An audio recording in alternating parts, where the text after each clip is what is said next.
Most folks are not keen to get custom mechanical keyboards for the simple fact that these keyboards usually cost quite a bit of money, especially in comparison to much more affordable off-the-shelf keyboards.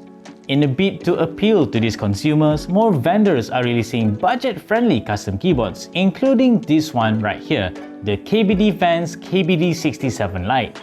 Not only is it affordable, well, for a custom keyboard, the KBD67 Lite also has a number of features that are usually reserved for more expensive keyboards. If you want the full custom keyboard experience without breaking the bank, consider the KBD67 Lite.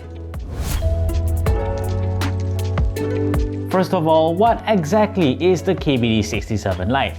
Well, it is a budget-oriented custom keyboard kit that costs only $109 that comes out to about 440 ringgit. Of course, you still need switches and keycaps to complete this keyboard, given that it is only a kit that includes the case, hot swap PCB, and a polycarbonate plate. Now, what makes the KBD67 Lite particularly interesting is the fact that it has a gasket mounting system of sorts, a feature not typically found on a custom keyboard at this price point. It has a sheet of silicone placed between the PCB and plate, which is then mounted to the case.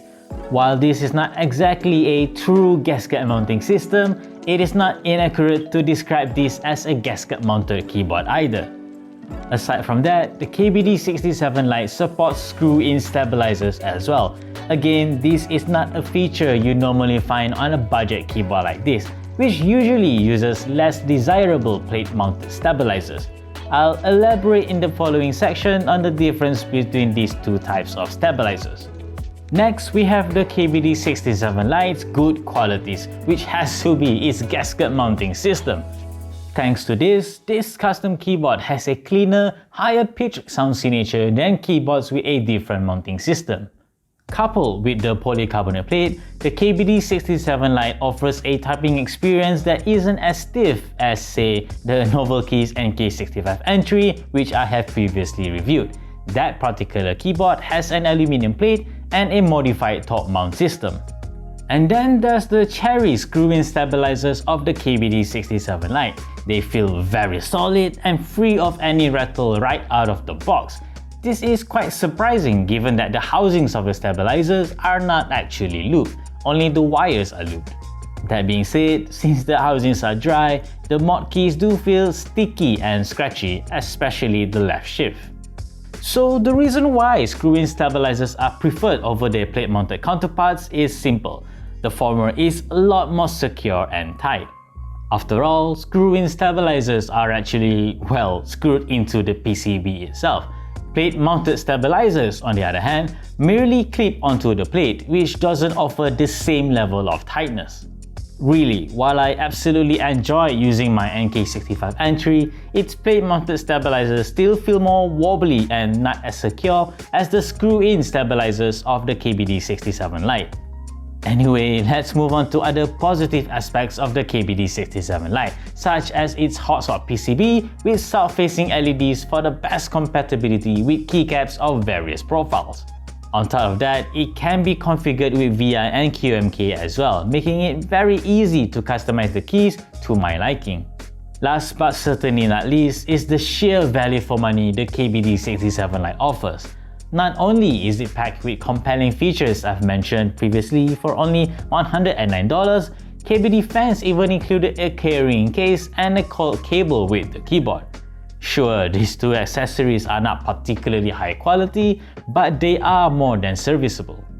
At this price point, you would be hard-pressed to find another keyboard kit with a similar feature set, though NovelKeys NK65 Entry, even if it uses plate-mounted stabilizers and a different mounting system, does come close. As with any given keyboard, the KBD67 Lite does have a number of shortcomings as well, quality control being one of them. As I was assembling my unit, I noticed that one of the switch sockets still had a remnant of the silicone sheet. I had to carefully peel off the silicone with a tweezer in order to install a switch in the socket. But the biggest negative of the KBD67 Lite has to be the fact that it is, well, not available for purchase right now. See, I was only able to get a unit of this keyboard as I joined the pre-orders in late November 2020. The next round of pre-orders for this keyboard is only set to take place sometime in March next month. If you can't wait that long, the only way to get the KBD67 Lite right now is from others who have joined the pre-order last year, who are, not surprisingly, charging a premium. So then, is the KBD67 Lite worth it? Well, if you can somehow get your hands on this keyboard without paying too much premium over its original asking price right now, it is absolutely one of the best, if not the best, budget custom keyboards in the market at this moment. After all, you are getting a gasket mounting system and screw-in stabilizers with the KBD67 Lite for only $109.